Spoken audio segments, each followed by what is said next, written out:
আব্দুল্লাহ ইবনে ওমর, বেটারে যাও যাও যাও, চলে যাও উম্মাহাতুল মুমিনিন হযরত আয়েশার কাছে চলে যাও, অনুমতি নাও, একসঙ্গে যুদ্ধ করেছি, জিহাদের ময়দানে গিয়েছিলাম, আজকের দিনে যদি আমি মারা যাই, বিশ্ব নবীজির রওজার পাশে একটু ঘুমানোর অনুমতি চাই।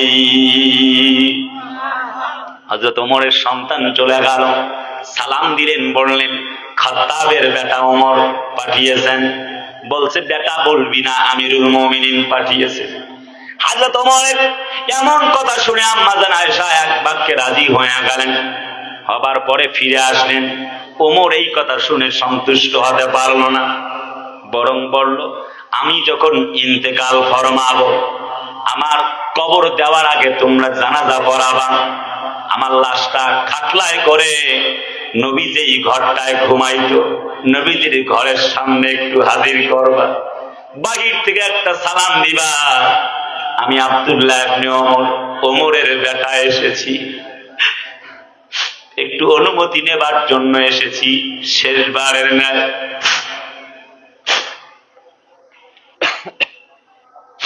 একটু অনুমতি নেবার জন্য এসেছি, আমি ওমরের বেটা, আমার আব্বু এই কথা বলবার জন্য বলেছেন, আমিরুল মুমিনিন ওমরের লাশ নিয়ে আসছি, এটা বলবা না, বরং বলবা খাত্তাবের বেটা ওমরের লাশ নিয়ে এসেছি। যদি অনুমতি দেন, শেষবারের মতো আর একটি বার জিজ্ঞেস করতে চাই, ডান দিকে আবু বকর, মাঝখানে নবীজি, বাম দিকে ওমরকে একটু রাখতে চাই। আম্মা জান আয়েশা বলেন,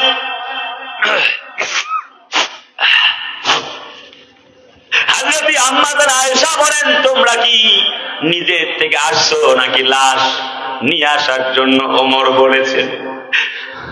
ওমরের সন্তান বলে আমার আব্বা নিয়ে আসবার জন্য বলেছে।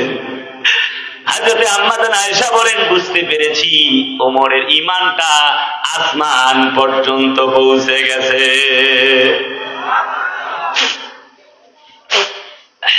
সিরাত বিশ্বকোষ গ্রন্থে পড়লাম, হযরত ওমরের যখন ইন্তেকাল হয়ে যাবে, ছোট্ট সন্তান আব্দুল্লাহ ইবনে ওমর তার মাথাটা তার উরুর উপরে রাখলেন, চুলগুলিতে হাত বুলাতে লাগলেন। আব্দুল্লাহ ইবনে ওমর তখন পর্যন্ত জিন্দা। তিনি বলেন, আব্বুরে, বাবা, ও আদরের সন্তান, আমার মুখটা তুমি মাটির দিকে একটু করে দাও, আমার মুখটা থবড়ে মাটির দিকে তুমি মিশায়া দাও, আমি যেন বিদায় বেলায় আমার রব আল্লাহর কাছে সেজদা অবস্থায় যেন পৌঁছাতে পারি। কুল ইন্না সালাতি ওয়া নুসুকি ওয়া মাহইয়ায়া ওয়া মামাতি লিল্লাহি রাব্বিল আলামিন। আল্লাহ বলে, বান্দা বলো আমার নামাজ, আমার কোরবানি, আমার জীবন, আমার মরণ, এমনকি আমার জীবনের যা কিছু রয়েছে সব কিছু একমাত্র আল্লাহ রব্বুল আলামিনের জন্য নিবেদিত।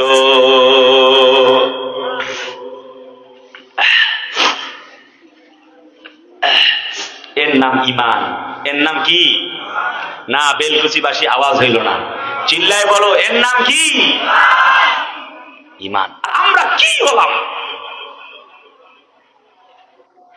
ব্যবসা করে নামাজটা পড়ে না, বাদ দিল, কথা কয় না, ভ্যান চালায় নামাজ পড়ে না,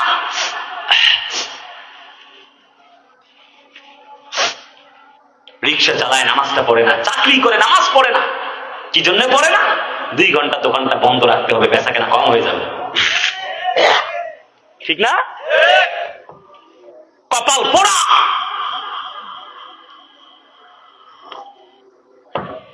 তোমার 8 ঘন্টা ডিউটি করতে পারলা, খেতে খামারে রিক্সায় চাকরিতে বাকরিতে ব্যবসায় সময় দিতে পারলা, 8টা মিনিট আল্লাহকে দিতে পারলা না, তোমার চেয়ে কপাল পোড়া দুনিয়ার একটাও নাই। তুমি মনে করছো তোমার ছেলে মেয়ে তোমার হবে? বেটা, actually nobody in the earth is not for anyone. এই পৃথিবীতে কেউ কারণ নয়।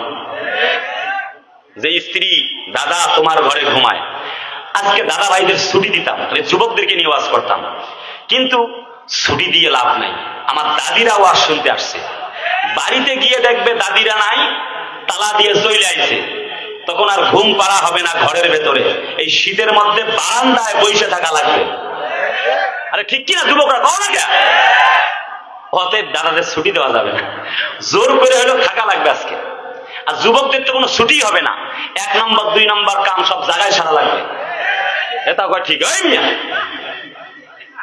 তো গন্ধ বের হয়ে যাবে। তাহলে তোমরা ঠিক করেছো সব জায়গায়, তো মুসিবত যে। যুবকরা আছে না নাই? কারা কারা ঘুমাচ্ছেন হাত তোলেন। এই মিয়া হাত তুলছে, হাত নামান বলছি। কারা কারা ঘুমাচ্ছেন? তো ঘুমাইলে কি হাত তোলা যায়? হাত তুলছে কে? বলছিলাম দাদাদের কথা, দাদি খারাপ আছে না, ডোন্ট মাইন্ড। আমার জীবন সঙ্গিনী শেষ, বিদায় বেলায়। আচ্ছা, এই দাদির কথাই বলছি। 2 বছর অসুস্থ, আপনি 2-3 বছর বিছানায় পায়খানা প্রসাব চলে, বছর 2-1 ধরে।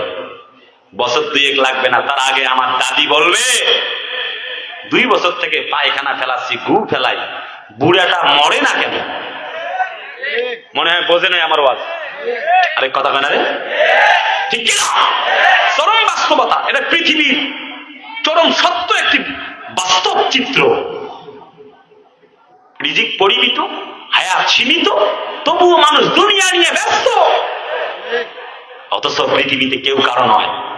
সন্তান বলে টাকা কামাও, স্ত্রী বলে পয়সা কামাও, হালাল আর হারাম নাই, পয়সা হইলেই হয়।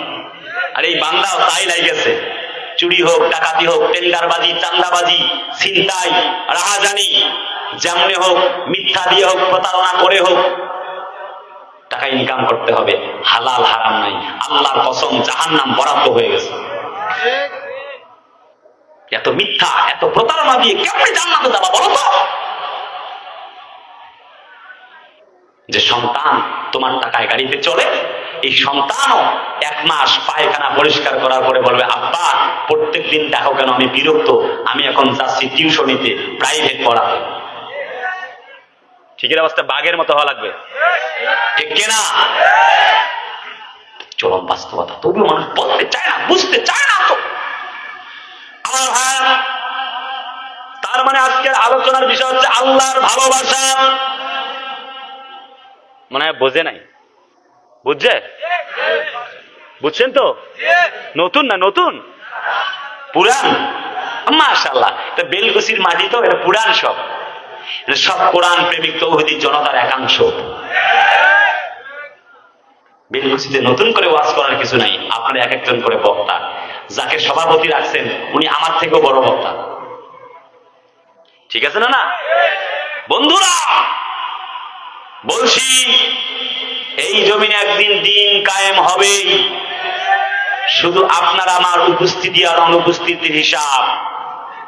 আগামীর পৃথিবী হবে ইসলামের পৃথিবী, আগামীর পৃথিবী হবে কোরআনের পৃথিবী, আগামীর সূর্য হবে ইসলামের সূর্য, আগামীর বাংলা হবে ইসলামের বাংলা। মানেন? বিশ্বাস হয়? বিশ্বাস হয়? আল্লাহ কবুল করো, চিল্লায় বলি আমিন। আর একটু জোরে কর না আমিন। এবার আসি তাহলে আল্লাহর ভালোবাসা পেতে করণীয় কি কি। তার মানে আল্লাহকে যারা বেসেছে ভালো, তাদের কি আর হতাশা থাকতে পারে? পারে না, কি বলেন? এবার একটুখানি মূল কথায় চলে গেলাম, সময় বড় অল্প, সেজন্য সংক্ষেপ করে একটু কথা বলে যাবার প্রয়োজন। নবীজি আমার, বিশ্ব নবীজি কোরআনের দাওয়াত দেন, শোনো শোনো, আল্লাহ ছাড়া কোনো মালিক নাই, উপাস্য নাই, বিধানদাতা নাই, তাকেই মানো।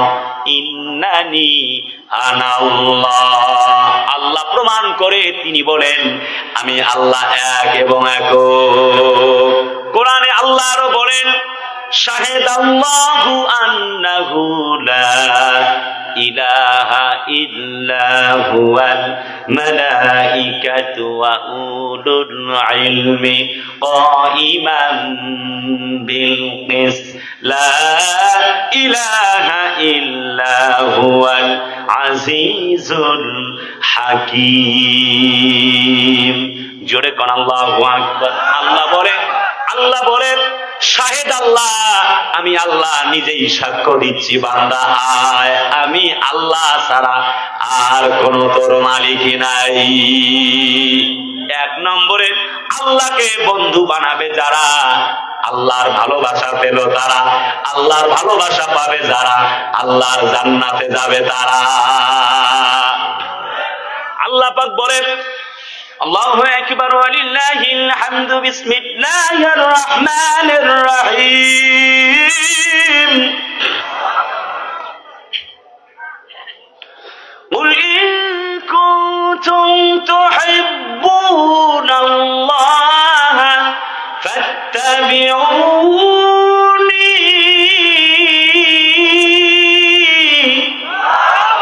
তোমরা যদি আমি আল্লাহকে পেতে চাও তবে মনে রেখো আমার রাসূলকে ভালোবাসা লাগবে, অনুকরণ করা লাগবে। লাকাদ কানা লাকুম ফি রাসূলিল্লাহি উসওয়াতুন হাসানা। জোরে কোন আল্লাহু আকবার। আল্লাহ বলেন সূরা আহজাব 21 নম্বর আয়াত, ও জাতির লোকেরা তোমাদের জন্য রাখলাম একটা মডেল, যার নাম হলো বিশ্বনবী। এখন কথা শুনে একটু ভালো লাগবে, গভীর মনোযোগ দেওয়া লাগবে, অ্যাটেনশন প্লিজ। আল্লাহর হস্তে একটু কয়েকটা কথা শুনে যান। আমার নবীজি দাওয়াত দিচ্ছেন দুনিয়ার কোন তন্ত্র মন্ত্র চলবে না, লেনিন কার্ল মার্কসের আদর্শ চলবে না, পিকে হিট্টির আদর্শ নয়, এই পৃথিবীতে কারোর কোনো আদর্শ নয়। আদর্শ হবে জমিন যার, আইনটাও চলা লাগবে তার। চতুর্দিক থেকে বাধা শুরু হয়ে গেল। হযরত নবীজির কলমা শুনে অসংখ্য সাহাবীরা কলেমা পড়েছেন। হযরত খুবাইব কলমা পড়লেন, চতুর্দিক থেকে বাধা শুরু হয়ে গেল। ফাঁসির মঞ্চে তারা নিয়ে যাওয়া হলো। বলো খুবাইব তুমি কি চাও? শেষবারের মতো স্ত্রী সন্তানের সঙ্গে দেখা করতে চাও নাকি বলো? হযরত খুবাইব কোনো কথা বলে না, একটি পর্যায়ে বললেন প্লিজ লেট মি চান্স 2 রাকাত সালাত has been finished, আমাকে 2টি রাকাত নামাজ সম্পূর্ণ করতে দাও। হযরত খুবাইবকে নামাজ পড়ার জন্য অনুমতি দেওয়া হলো। চমৎকার করে ওযু করে আল্লাহর বান্দা কোরআনে কারীম তেলাওয়াত করছে। এমনি করে তেলাওয়াত করে আল্লাহু আকবার ওয়ালিল্লাহিল হামদু বিসমিল্লাহির রহমানির রহিম। الرحمن علم القرآن خلق الإنسان علمه البيان।